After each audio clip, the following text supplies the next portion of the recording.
Welcome children to puja-classes.online. Today we are going to start with the class 9th physics first lesson motion. What is motion? Anything that is moving or changing its position is motion. जब भी किसी की position में change आता है उसे हम motion कहते हैं. We can define motion. A body is said to be in motion when its position changes continuously. लगातार उसकी पोजीशन चेंज होती रहती है. With respect to stationary object taken as reference point. Suppose और example हम कोई ट्री है और हम गाड़ी में जा रहे हैं तो कुछ समय बाद क्या लगेगा, हमारी कार जो है वो आगे आ गई है और ट्री जो है वो पीछे हो गया है. So here tree is the reference point and our car is in motion. Okay, so if the position changes then it is motion and if it's at stationary तो उसको हम कहते हैं कि वो रेस्ट में है. Rest and motion both are relative terms. relative term का मतलब है कि ये एक दूसरे के ऊपर डिपेंडेंट है. अगर आपका रेस्ट नहीं होगा तो अगर ट्री नहीं होगा तो आपको पता नहीं चलेगा कि कार मूव कर रही है. अगर हम एकदम अंधेरी मतलब सुनसान रास्ते पे जा रहे, चारों तरफ कुछ भी नहीं है, तो हमें देखना होता है कि कार मूव कर रही है नहीं कर रही है. तो हमें पता चलता है कि रेस्ट में है या मोशन में है. ये दोनों रिलेटिव टर्म है जिसके बेसिस पे हम मोशन को डिफाइन करते हैं. ओके, सो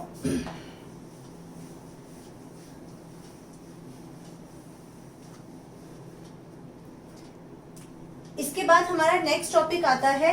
अब मोशन हुआ, मोशन होने के साथ किसी न किसी बॉडी ने कुछ ना कुछ डिस्टेंस तो कवर किया है. सपोज आप अपने घर से स्कूल गए हैं तो आपने वहां तक जाने में कुछ ना कुछ तो डिस्टेंस कवर किया है, कुछ जो दूरी तय की है, that is known as distance. Suppose आपका घर और स्कूल के डिस्टेंस जो है 5 किलोमीटर है तो वी कैन से कि हम घर से स्कूल तक 5 किलोमीटर गए, ये हमारा डिस्टेंस है. डिस्टेंस. अब इसके साथ एक इस चैप्टर में आपके लिए नई टर्म आती है, दैट इज डिस्प्लेसमेंट. डिस्प्लेसमेंट क्या होता है? ये हमारा होता है शॉर्टेस्ट लेंथ, शॉर्टेस्ट पाथ जो हम कवर करते हैं, और डिस्टेंस होता है हमारा एक्चुअल पाथ जो हमने कवर करा. आप अपने घर से पहले ये देखिए, आप अपने घर से स्कूल गए और स्कूल से घर वापस आए तो आप 5 किलोमीटर्स गए, 5 किलोमीटर्स वापस आए, तो टोटल आपका डिस्टेंस कितना हो गया? 5 + 5 = 10 किलोमीटर. अब यही सेम कंडीशन अगर हम इसमें लेते हैं, आप घर से स्कूल गए 5 किलोमीटर और स्कूल से घर वापस आए 5 किलोमीटर, तो आपका क्योंकि आपका पहला और दूसरा पॉइंट सेम है तो आपका जो डिस्प्लेसमेंट है वो क्या हो जाएगा? 0. क्योंकि डिस्प्लेसमेंट डिपेंड करता है डायरेक्शन पे भी कि आपने कितना ट्रेवल करा है, और डिस्टेंस ट्रेवल करता है सिर्फ आपने कितना एक्चुअल पाथ कवर करा है.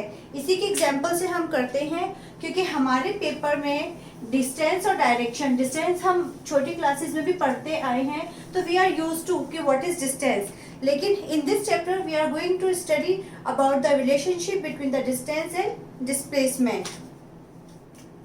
सपोज आप कोई लड़का था, वो अपने घर से ईस्ट की तरफ गया 3 किलोमीटर्स, फिर वो यहाँ से नॉर्थ की तरफ गया 4 किलोमीटर्स, तो उसने डिस्टेंस कितना कवर किया? पहले वो गया 3 किलोमीटर, फिर गया वो 4 किलोमीटर, तो total distance covered by a boy is 7 kilometre. But the displacement क्या था? Shortest length. शॉर्टेस्ट लेंथ क्या है कि वो यहाँ से A to N कितनी देर में किया. So as we all know Pythagoras theorem अगर हम अप्लाई करते हैं, शॉर्टेस्ट डिस्टेंस निकालना है तो हमें पता है an² = ae² प्लस en का होल स्क्वायर, ये इन सबके होल स्क्वायर है. an we have to find out, ae 3 का 9 और 4 का 16, सो वी गेट 25 किलोमीटर. लेकिन यहाँ पे क्या था? an² था. जब हम an का अंडर रूट निकालते हैं, दैट इज 25 का जब हम अंडर रूट, सो हमारा जो डिस्प्लेसमेंट है वो 5 किलोमीटर है और डिस्टेंस जो है वो 7 किलोमीटर है। डिस्टेंस हमेशा डिस्प्लेसमेंट से ज़्यादा आता है और डिस्प्लेसमेंट कैन बी ज़ीरो हो सकता है, displacement can never be zero, ये कभी भी ज़ीरो नहीं होता है क्योंकि ये तो आपका एक्चुअल पाथ है। आपने जब एक बार ट्रेवल करना शुरू करा तो वो चलता ही जाएगा, कभी भी ज़ीरो नहीं होगा। Okay, hope you have clear with this point. अब हमारा नेक्स्ट पॉइंट आता है कि हमारा जो मोशन है, एक और है मोशन फास्ट और स्लो हो सकता है। It depends the means of transport और हाउ यू आर वॉकिंग। अगर आप स्नेल का कंपेयर करेंगे तो बहुत ही स्लो मोशन है और अगर कार में आप जा रहे हैं तो फास्ट मोशन है। तो मोशन अलग अलग तरीके का हो सकता है। हमने अपनी 7th 8th में पढ़ा था, मोशन में लीनियर मोशन होता है, रेक्टिलिनियर मोशन होता है, लेकिन इस सर्कुलर मोशन होता है। अभी हम उन्हीं मोशन की थोड़ी एडवांस को पढ़ेंगे कि ये मोशन हमारा कैसे होता है और उसे हम आगे कैसे सॉल्व कर सकते हैं। सो डिस्टेंस एंड डिस्प्लेसमेंट के ऊपर पेपर पॉइंट ऑफ व्यू से क्वेश्चंस बहुत इंपॉर्टेंट होते हैं कि क्या आते हैं।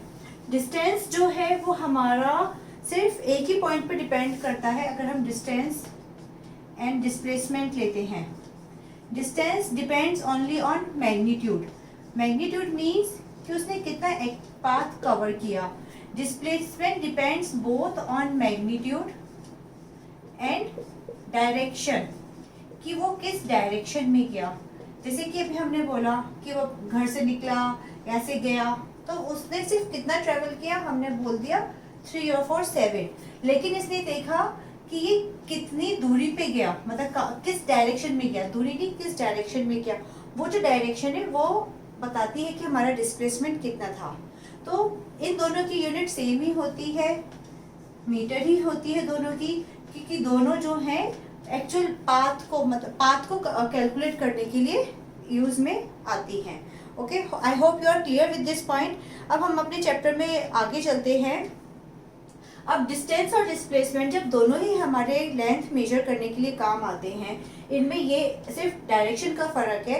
तो जो फिजिकल क्वांटिटीज में हमारे डायरेक्शन में डिफरेंस आता है उनको हम वेक्टर एंड स्केलर क्वांटिटीज कहते हैं। स्केलर एंड वेक्टर क्वांटिटीज से हम उनको डिस्टिंग्विश करते हैं। Again, scalar quantities are those quantity which required only magnitude, जिसमें सिर्फ हमें मैग्नीट्यूड चाहिए। जैसे कि आपने अभी एग्जांपल दिया डिस्टेंस का, कि डिस्टेंस में सिर्फ हमें मैग्नीट्यूड चाहिए कि वो किस तरफ गया। लेकिन जो वेक्टर होता है, अगेन उसमें डिस्प्लेसमेंट की तरह आपको मैग्नीट्यूड भी चाहिए और आपको डायरेक्शन भी चाहिए, उसे हम कहते हैं वेक्टर। तो वेक्टर का एग्जांपल क्या है, डिस्प्लेसमेंट। इन दोनों में, क्योंकि ये आप लोगों के लिए 9th में नए वर्ड इंट्रोड्यूस हुए हैं, स्केलर एंड वेक्टर, तो इन दोनों को बहुत ध्यान से स्टडी कीजिएगा, क्योंकि ये फर्दर भी आपको हायर क्लासेस में काफ़ी हेल्पफुल ये वर्ड्स रहते हैं। Okay, so scalar quantity, vector quantity. अब थोड़ा सा हम स्केलर वेक्टर हमें हो गया, अभी हम डिस्टेंस और डिस्प्लेसमेंट को थोड़ा सा और क्लियरली कर लेते हैं एग्जाम्पल लेकर। अभी हमने सिर्फ एक स्कूल से घर और स्कूल का किया था, फिर एक हमने डायरेक्शन वाला किया था, मतलब ये हमने लीनियर किया। अगर हमारी कोई बंदा है ए पॉइंट से, वो एक सर्कुलर पाथ पे ट्रेवल कर रहा है, ठीक है, और वापस वो यहीं पे आके रुक जाता है, तो उसका डिस्टेंस कितना होगा। क्योंकि वो सर्कुलर पाथ पे ट्रेवल कर रहा है, तो सर्कुलर पाथ पे उसकी बाउंड्री को कैलकुलेट करेंगे। बाउंड्री को कैलकुलेट करने का मतलब क्या है, circumference of a circle, that is equal to 2πr। और क्योंकि वो उसी पॉइंट पे आके रुक गया, उसका इनिशियल और फाइनल पॉइंट सेम है, तो उसका डिस्प्लेसमेंट होगा 0। सो एक और तरीके से क्लियर कीजिए, अगर इनिशियल मतलब जहाँ से कोई चीज़ स्टार्ट होती है और वापस घूम के, मतलब जहाँ पे भी वो चीज़ आके रुकती है, वो उसका कहलाता है फाइनल पॉइंट। तो डिस्टेंस के लिए हमें इनिशियल फाइनल पॉइंट कुछ भी हो सकता है, लेकिन अगर डिस्प्लेसमेंट में initial and final point same है तो हमारा डिस्प्लेसमेंट हमेशा 0 होता है। आपके अगर आप एनसीईआरटी बुक को भी देखेंगे तो आपके ऊपर इस टाइप का क्वेश्चन पूछे गए हैं कि सपोज एक बंदे ने 3.5 राउंड, 3.5 या 2.5 राउंड्स हैं, कंप्लीट किए, तो उसका डिस्टेंस कितना होगा और उसका डिस्प्लेसमेंट कितना होगा। तो डिस्टेंस निकालने के लिए हम क्या करेंगे, 2πr इंटू 3 कर देंगे डिस्टेंस के लिए सर्कमफ्रेंस के साथ, प्लस हम उसमें πr कर देंगे, half the circumference of a circle, जो कि πr होता है। हम इसे कैलकुलेट करते हैं तो हमारे पास आता है 7πr। पेपर में आपको r की जो भी वैल्यू देंगे, जो भी आपको रेडियस देंगे, आप उसको कर सकते हैं। अगर आपको डिस्प्लेसमेंट कैलकुलेट करना है, डिस्प्लेसमेंट में क्या है कि उसने एक राउंड लिया, वहीं पे आ गया, तो डिस्प्लेसमेंट क्या हो गया, पहली बारी का आपका डिस्प्लेसमेंट कितना है, 0, दूसरी बारी का भी 0, तीसरी बारी का भी 0। अब आता है आपका हाफ राउंड का। हाफ राउंड में क्या होगा, कोई बंदा यहाँ से चला और यहाँ पे आके रुक गया, तो उसका डिस्प्लेसमेंट कितना है कि उसने diameter of a circle cover किया, क्योंकि उसने यहाँ से यहाँ तक का किया। और हम क्या फॉलो करते हैं डिस्प्लेसमेंट में, actual path. So the diameter of a circle is the actual displacement which will be equal to, जो भी आपका होगा, 2r। तो इस केस में अगर हम सर्कुलर पोजीशन को लेते हैं तो आपका डिस्प्लेसमेंट क्या होगा, 2r होगा। इसी तरीके से आपका पेपर में क्वेश्चन इसमें स्क्वायर की फॉर्म में भी आ जाते हैं कि अगर आपको कोई स्क्वायर है,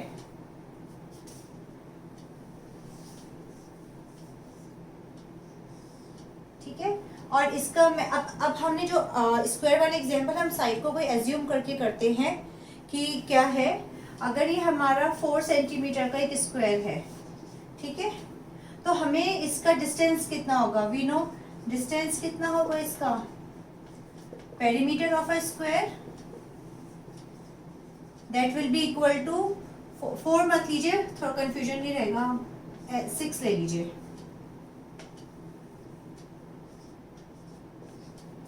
4 इंटू 6 कितना हो गया, 24। अब इसका डिस्प्लेसमेंट कितना होगा, डिस्प्लेसमेंट इसलिए अगर एक पूरा राउंड लिया है तो डिस्टेंस हमारा इतना हो गया, डिस्प्लेसमेंट कितना होगा इस केस में, डिस्प्लेसमेंट होगा 0, क्योंकि इसने पूरा राउंड लिया, जहां से शुरू हुआ था वो घूम के वहीं पे आके रुक गया, तो इनिशियल एंड फाइनल पोजीशन जो है उसकी सेम है। ऐसे केस में सो इस केस में हमारा डिस्प्लेसमेंट 0 आ गया था। अगर हम इसी को कंसिडर करते हैं, अगर उसने बोला कि उसने 1.5 राउंड लिया, 1.5 राउंड में आपका डिस्टेंस कितना हो जाएगा, डिस्टेंस हो जाएगा 1 राउंड, मतलब 4 into 6 plus half round, half round कितना, 6 और 6 12, 24 प्लस 12 कितना हो जाता है हमारा, तो इसने 36। यूनिट जरूर लिखिएगा जो भी क्वेश्चन में गिवन हो, क्योंकि बच्चे यूनिट ना लिखने की गलती से अपने मार्क्स खो देते हैं। Now what about displacement, what will be the displacement for 1.5 round. Again 1 को तो हटा दीजिए, क्योंकि जहां से शुरू हुआ final and initial position same है। अब हमें हाफ राउंड निकालना है। हाफ राउंड के लिए अगेन हमें इस हाफ राउंड में यहां से यहां तक गया, मतलब A to ABC, कितना होगा डिस्प्लेसमेंट इसका, AC होगा। It means 36 plus 36 it will be equal to 72। तो 72 का अंडर रूट जो आएगा वो आपका डिस्प्लेसमेंट है। होप आप लोगों को ये टॉपिक क्लियर हो गया होगा। अगर इसके बारे में आपको कोई भी क्वेरी है तो आप पूजा क्लासेस ऑनलाइन पे डाल सकते हैं। And for notes and assignment you can visit my website also. Hope you have understood this topic. Enjoy studying. Bye.